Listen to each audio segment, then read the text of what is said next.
여러분 반갑습니다. 열왕기하 성경 강해 시간입니다.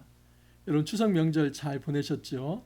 혹시 지금도 그냥 머리가 띵하고 또 졸립고 그렇게 답답한 마음 가지고 계신 분 있습니까? 여러분 명절 증후군입니다. 빨리 명절 증후군 잘 떨쳐내시고 이제 현실의 삶으로 잘 돌아와서 이렇게 하루하루 힘있게 살아갈 수 있기를 간절히 소망합니다. 우리 삶 속에서 현실을 파악한다 하는 것은 굉장히 중요한 일이고 또 지혜로운 일입니다. 역으로 말하면 현실 파악, 이 사태 파악이 안 되는 사람은 가장 어리석은 사람이다라고 볼 수 있습니다. 왜냐하면 사태 파악이 안 되면 내가 멸망에 이르는 순간이 이르렀음에도 불구하고 나는 멸망한다는 사실 자체를 알지 못합니다. 재앙이 내 눈앞에 코앞에 와 있는데도 이것이 하나님께서 나를 위해서 준비한 재앙이라는 사실 자체를 간파하지 못합니다. 이것은 대단히 어리석은 사람이며 현실 파악, 사태 파악 자체가 안 되는 사람이다라고 볼 수 있습니다. 오늘 이제 열왕기하 9장 14절에서 26절에 보면은 두 왕이 등장합니다. 한 왕은 북이스라엘의 요람 왕, 그리고 또 하나의 왕은 남유다의 아하시아 왕입니다. 여러분 두 사람이 굉장히 친합니다. 그런데 여러분 유유상종이라는 말 들어보셨습니까?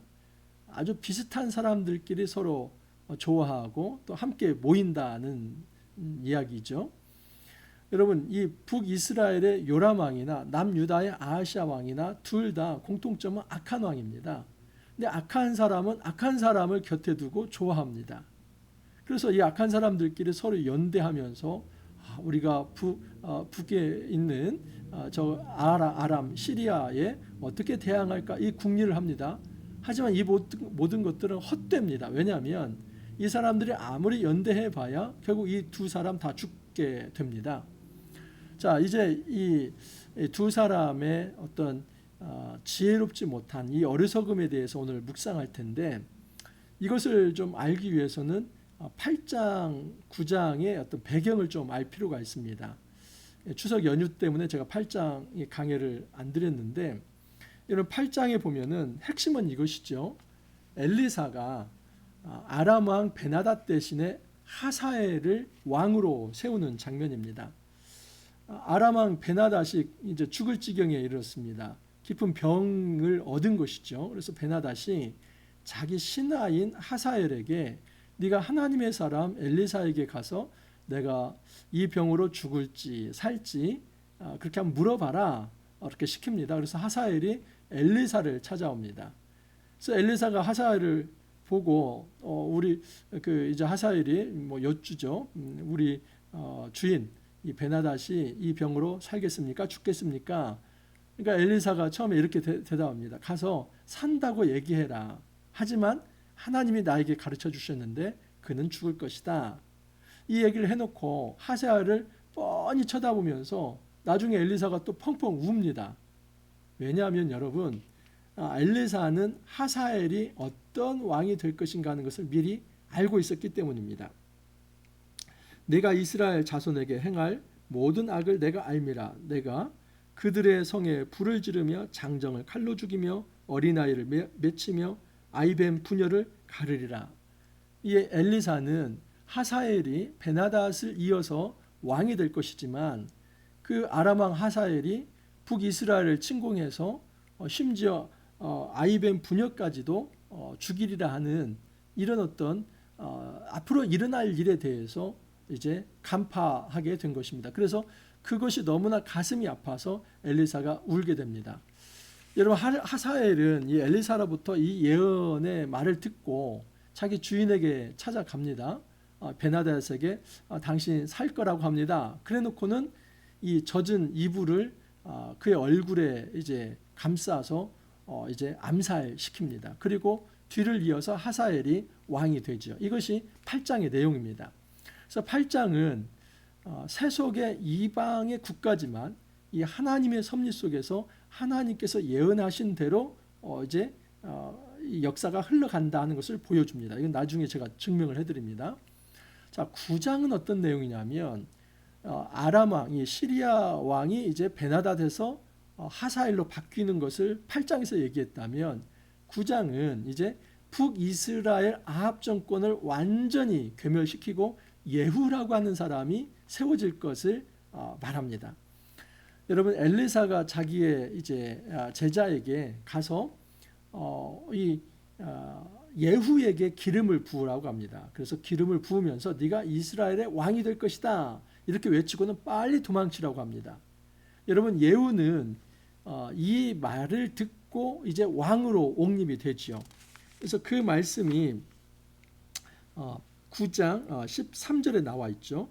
무리가 각각 자기의 옷을 급히 가져다가 섬돌 위 곧 예후의 밑에 깔고 나팔을 불며 이르되 예후는 왕이라 하니라. 그래서 지금 8장에서는 이제 그 시리아 아람의 왕이 하사엘로 바뀌는 거고, 그리고 9장에서는 북이스라엘 왕 대신에 예후라고 하는 사람이 이제 지도자로 세워지는 장면입니다. 근데 아직 지금 북이스라엘 망하지 않았어요. 북이스라엘 왕 요람도 살아 있고 남유다의 아하시아도 살아 있는데 지금 상황이 이렇게 된 겁니다. 그러면 지금 칼끝이 어디를 향하냐면 북에 있는 아람, 이 시리아나 또 이 예후나 다 아합 왕가, 이 아합의 아들이 누구였습니까? 열왕기하 1장의 아하시아였죠. 그리고 아하시아 형제가 여호람입니다. 여호람과 요람은 똑같은 동일 인물입니다. 그래서 그 아하시아가 죽고 그의 형제인 여호람, 요람이 왕이 됐는데 지금 하나님께서는 아합 왕가의 죄를 벌하시기 위해서 북에 있는 이 아람, 시리아의 하사엘을 통해서, 그리고 이 이스라엘 내부에 있는 이 예후를 통해서 그 아합 왕가를 지금 겨냥해 들어가는 것입니다. 그래서 이제 완전히 이 여호람이 그 요람의 어떤 이 그 왕가가 다 죽게 일보 직전이죠. 근데 그런 상황에서도 이 여호람과 아하시아는 전혀 이 사태 파악이 되지 못한다. 이것이 본문의 내용입니다. 19장 14절, 9장 14절 이하를 보면 이에 nim시의 손자 여호사밧의 아들 예후가 요람을 배반하였으니 곧 요람이 온 이스라엘과 더불어 아람의 왕 하사엘과 맞서서 길르앗 라못을 지키다가, 지금 상황은 어떤 상황이냐면 북쪽 이 시리아의 정권을 잡은 사람이 하사엘이라고 했죠. 그 하사엘이 공격해 내려옵니다. 그래서 북이스라엘 이 요람 왕이 하사엘과 싸우다가 중상을 입게 됩니다. 그래서 이스라엘이라고 하는 곳에서 치료를 받으려고 하는데 그 병문안을 누가 오냐면 남쪽 유다 아하시아 왕이 병문안을 오게 되는 것이죠. 예후가 병거를 타고 이스라엘로 가니 요람 왕이 거기에 누워 있었음이라. 유다 왕 아하시아는 요람을 보러 내려왔더라. 이게 유유상종입니다. 그래서 이 악한 사람들은 서로 친하지만 악한 사람들이 함께 모였을 때 그들의 연대가 결코 지혜롭지 못하다 하는 것입니다. 왜냐하면 악한 사람들에게는 하나님의 말씀이 없기 때문에 세속적으로는, 정치적으로는 서로 필요에 의해서 연대를 하지만 정작 그들에게는 하나님의 말씀이 없어서 그들의 이 어떤 목에 칼이 지금 들어오고 있는데 그 사태 파악 자체를 못하고 있다는 사실입니다. 이스라엘 망대에 파수꾼 하나가 서 있더니 예후의 무리가 오는 것을 보고 이르되 내가 한 무리를 보나이다 하니 요람이 이르되 한 사람을 말에 태워 보내 맞이하여 평안하냐 묻게 하는지라. 여러분, 지금 이제 이 북이스라엘 이 요람 왕이 보니까 저 이제 멀리서 군대를 이끌고 누군가 온다는 거예요. 그래서 파수꾼에게 사신을 보내라. 그래서 누군가 파악하고 그가 우리를 대적하려고 오는 것인지 아니면 이 평화를 맺으러 오는 것인지 사태 파악을 좀 하라 하고 보냅니다. 그래서 한 사람이 말을 타고 가서 만나 이르되 왕의 말씀이 평안하냐 하시더이다 하니 예후가 이르되 평안이 내게 상관이 있느냐 내 뒤로 물러나라. 그러니까 이 예후가 그 사신을 보면서 야 평안하냐고, 평안이 무슨 말이냐, 너 내 뒤로 와. 그래서 이 사신을 다시 돌려보내지 않죠. 그래서 파수꾼은 왕에게 전합니다. 지금 사신을 보냈지만 다시 돌아오지 않았습니다. 그러니까 이 요람이 참 우둔한 사람인데 이쯤 되면은 이게 사태가 좀 심각하다 이렇게 파악을 해왔는데 그게 아니라 그럼 또 보내. 다른 사신을 또 보내는데 똑같이 평안하뇨 하니까 평안이 네가 무슨 상관이냐 내 뒤로 가라 해서 그 사신도 돌려보내지 않습니다. 그래서 이제는 사신을 보낼 필요가 없을 정도로 예후의 군대가 눈앞에 다가옵니다. 그러자 그때서야 이제 요람과 아하시아가 야 메워라 이제 안장을 메우라는 거죠. 그래서 안장을 메우고 이제 그 말을 타고 예후 앞에 나가는 장면입니다. 요람이 이르되 메우라 하매 그의 병거를 메운지라 이스라엘 왕 요람과 유다 왕 아하시아가 각각 그의 병거를 타고 가서 예후를 맞을새 이스라엘 사람 나봇의 토지에서 만나매. 이게 아주 중요한 그 땅 이름인데 나봇의 포도원 여러분 기억하실 겁니다. 나봇은 참 그 의인입니다. 신실한 사람입니다. 그런데 아합 왕, 이 아합은 여호람의 아버지이죠. 그 아합 왕이 나봇의 포도원을 욕심내서 결국 나봇을 이제 거짓 증인들을 세워가지고 그렇게 아주 억울하게 죽이고 그 땅을 탈취합니다. 근데 그때 하나님께서 하신 예언이 있습니다. 너희 아합 왕 모든 왕가가 이제는 이 나봇에서 포도원을 함부로 탈취했기 때문에 다 멸망할 것이다. 그 예언의 말씀이 있습니다. 근데 그 나봇의 어떤 땅, 나봇의 포도원에 그곳에서 북이스라엘 요람 왕과 또 남유다 아하시아 왕과 그리고 예후가 만나게 된 것입니다. 그러면 굉장히 이 상황은 지금 심각한 상황인데 악한 두 왕은 사태 파악을 못하고 있습니다. 그러면서 예후야 평안하냐 하니 대답하되 예후가 대답하는 겁니다. 내 어머니의 이세벨의 음행과 술수가 이렇게 많으니 어찌 평안이 있으랴. 그래서 이제 대면하면서 예후가 야 평안하다고? 네 어머니 이세벨 그로 인해서 아합의 그 꾀에 넘어갔고 그래서 이 이스라엘이 완전히 다 바알 신전이 되지 않았냐. 그냥 그런데 평안하다고 이렇게 얘기를 하자 그때서야 반역이로다.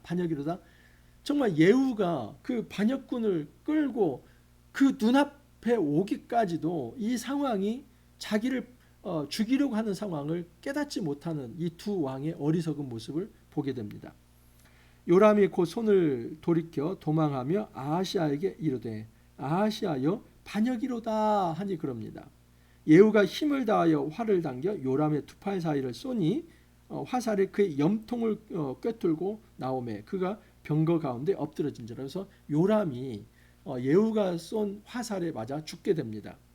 예후가 그의 장관 빗가락에 이르되 그 시체를 가져다가 이스라엘 사람 나봇의 밭에 던지라. 내가 기억하려니와 이전에 너와 내가 함께 타고 그의 아버지 아합을 쫓았을 때에 여호와께서 이같이 그의 일을 예언하셨느니라. 그 예언의 말씀이 열왕기상 21장 19절 말씀입니다. 열왕기상 21장 19절에 이런 말씀이 있습니다.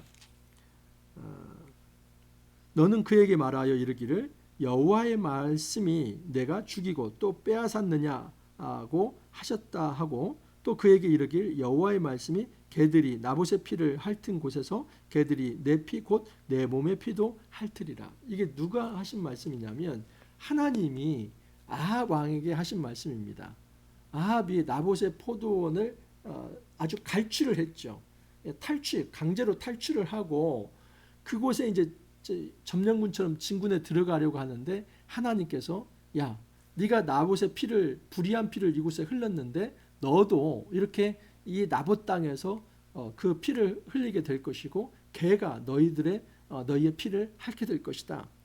그러면서 22절 24절에도 이세벨에게 대하여도 여호와께서 말씀하여 이르시되 개들이 이스라엘 성읍 곁에서 이세벨을 먹을지라. 아합에게 속한 자로서 성읍에서 죽은 자는 개들이 먹고 들에서 죽은 자는 공중의 새가 먹으리라 하셨느니라 하니. 그래서 지금 이 열왕기상 21장 19절 23절 24절 이 말씀에 의하면 아합 왕가 이세벨까지 그의 모든 왕자들까지 완전히 멸망할 것이다. 하나님께서 예언의 말씀을 주신 겁니다. 자, 근데 그것이 누구를 통해서 이루어지느냐? 자, 보십시오. 이거 역시도 열왕기상 19장 이제 16절 17절에 이런 말씀이 나옵니다. 너는 또 님시의 아들 예후에게 기름을 부어 이스라엘의 왕이 되게 하고 또 아벨무을라 사밧의 아들 엘리사에게 기름을 부어 너를 대신하여 선지자가 되게 하라. 하사엘의 칼을 피하는 자를 예후가 죽일 것이요 예후의 칼을 피하는 자를 엘리사가 죽이리라. 이 엘리야가 이제 저들이 우리의 의인을 다 죽이고 남았나이다. 그 말을 할 때 하나님께서 이 엘리야에게 이런 얘기를 하죠. 아니 그렇지 않다. 너는 님시 아들 예후에게 기름을 부어라. 그리고 또 이제 엘리사에게 기름을 부어라. 그러면 하사엘의 칼이 이제 이 아합 왕가에 임할 텐데 하사엘의 칼을 피하는 자가 예후가 죽일 것이고 예후의 칼을 피하는 자를 엘리사가 죽이리라. 그래서 엘리야에게 이미 엘리사가 아직 선지자로 등극하기 전까지 선지자로 세워지기 전에 하나님은 엘리야를 통해서 이 하사엘 그리고 예후를 통해서 이제 이 아합 왕가가 다 멸망할 것을 말씀을 하신 겁니다. 여러분 그 말씀이 열왕기 하에서 이것은 열왕기 상 지금 19장 말씀인데 열왕기 하에서 성취가 되는 것입니다.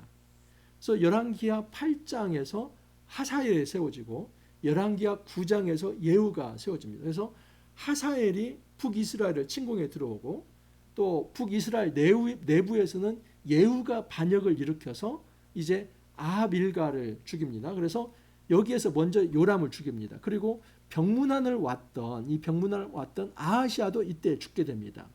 또한 예후는 여기서 멈추지 않고 그의 어머니 여호람의 어머니 이세벨을 또 죽입니다. 그리고 아합의 70 왕자를 죽이고 그리고 이제 남쪽에 이제 여호사밧의 그 어떤 이제 왕자들 42명을 또한 죽이게 됩니다. 그리고 예후가 이제 북이스라엘에 있던 모든 바알 신전의 어떤 이 선지자들 그 바알 신의 어떤 제사장들을 한 곳에 모아서 또 죽이게 됩니다. 그래서 예후가 완전히 아합 왕가를 다 멸망시키고 아합 왕이 행했던 그 악한 이 바알 신앙을 이제 척결하는 그 개혁을 예후가 하죠. 물론 예후가 이제 나중에 이제 부족한 부분이 많이 있습니다. 이렇게 바알 신앙을 척결하면서도 금송아지 이제 어떤 그 제단을 파하지 않고 거기에 절하는 모습이 나오게 됩니다. 하지만 어쨌든 하나님께서 하사엘을 통해서 예후를 통해서 아합의 이 극악무도한 하나님을 떠난 이제 바알 신을 섬겼던 이 모든 것에 대한 징벌을 하시는 겁니다. 근데 오늘 말씀에서는 지금 아합의 아들 여호람이 그 징벌을 받기 직전까지도 예후가 자기를 죽이러 오는 그 순간까지도 저 예후가 왜 왔는가를 사태 파악하지 못했다 하는 사실입니다. 이게 어리석은 사람입니다. 여러분 세상에 어리석은 지도자는 무지몽매합니다. 그리고 앞으로 어떻게 일어날 일인가 하는 것을 지금 현재의 삶을 잘 파악하면 누구라도 좀 알 수 있는 건데 그거 자체가 되지 않는다 하는 사실입니다. 26절을 보면 여호와께서 말씀하시기를 내가 이제 어제 나봇의 피와 그의 아들들의 피를 분명히 보았노라. 여호와께서 또 말씀하시기를 이 토지에서 내게 갚으리라 하셨으니 그런즉 여호와의 말씀대로 그의 시체를 가져다가 이 밭에 던질지니라 하는지라. 이 모든 것은 예언된 것입니다. 그러니까 조금만 하나님의 예언의 말씀에 특별히 예언의 말씀은 누구에게 준 것입니까? 지금 아합 왕에게 줬던 거 아닙니까? 그래서 너희 아합 왕가가 이런 바알 신앙의 죄 때문에 내가 이렇게 멸망시킬 거라 그것을 계속해서 선지자를 통해서 준 말씀인데 그 말씀이 없기 때문에 그 하나님의 심판의 도구인 예후가 자기 앞에 왔을 때도 자기가 내가 예후를 내가 상대해야 할 존재인지 지금 아니면 뭐 화친을 맺어야 할 존재 그 자체의 감각이 없었다는 것이죠. 우리 삶 속에서도 여러분 예언의 말씀 하나님의 말씀이 없으면 현실 파악이 안 됩니다. 현실 파악이 되지 않는 사람이 미래의 일을 감히 계획할 수 없는 것입니다. 지혜로운 사람은 날마다 성경 묵상합니다. 아, 목사님, 성경 묵상 그 해봐야 뭔 말인가도 모르겠고, 그리고 그게 내 삶과 무슨 연관이 있는지도 모르겠습니다. 여러분, 우리가 성경 묵상하면서 날마다 기도함으로 하나님 앞에 엎드리면 반드시 성령께서 우리 마음에 주시는 말씀들이 있습니다.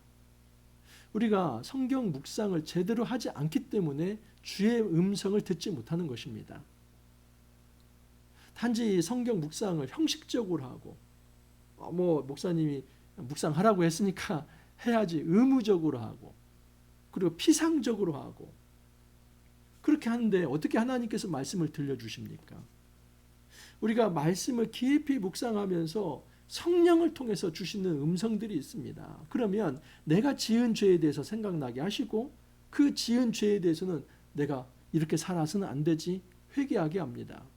그리고 회개했다면 그 자리에서 일어서서 돌아서는 것입니다. 그리고 하나님 앞에서 이 일은 내가 아직 미처 지금 계획했는데 하지 않은 일인데 하나님이 하라고 하시네. 그럼 그 일을 또 하는 겁니다. 이 모든 것이 여러분 말씀 묵상을 통해서 이루어지는 겁니다. 그러니까 말씀을 묵상하지 않는다면 현실의 문제를 인식할 수 없다는 것입니다.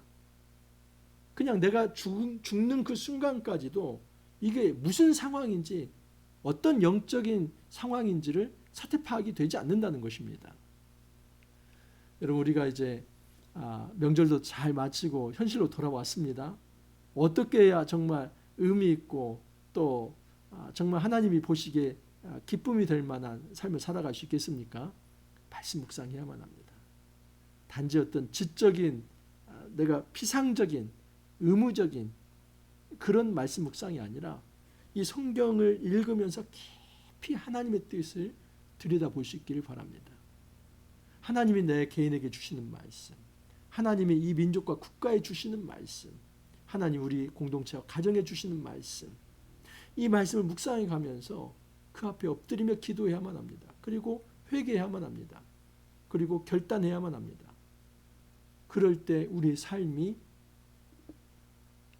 좀 더 발전해 나갈 수 있습니다. 만약 그렇게 하지 않는다면 우리는 멸망하는 순간까지도 내가 어떻게 멸망하는지조차도 알지 못하면서 죽을 수 있는 것입니다. 우리가 이 말씀 잘 기억하면서 날마다 주님과 교제하고 이 말씀을 묵상하면서 승리하는 그런 삶 살아갈 수 있기를 간절히 소망합니다. 함께 기도합니다. 주님 감사합니다. 명절을 잘 마치고 저희들 다시 하나님 말씀 앞에 엎드릴 수 있게 하여 주시니 감사합니다. 주님 역사하여 주옵소서. 하나님 말씀으로 다스려 주옵소서. 주의 말씀으로 저희들이 현실의 문제를 인식하며 그리고 잘못된 것이 있다면 하나님 앞에 회개하며 정말 주의 말씀을 붙들고 다시 한번 의로운 길을 걸어갈 수 있도록 주께서 이끌어 주옵소서. 언제나 우리의 삶을 말씀으로 인도하여 주시고 성령께서 인도하여 주시기를 간절히 원하옵고 예수님 이름으로 기도하옵나이다. 아멘. 여러분 명절 증후군 이제 다 날려버리고 힘있게 새로운 삶 그렇게 시작할 수 있기를 바랍니다. 오늘 하루도 여러분 기쁘게 생활하시고 또 내일 찾아뵙도록 하겠습니다. 감사합니다.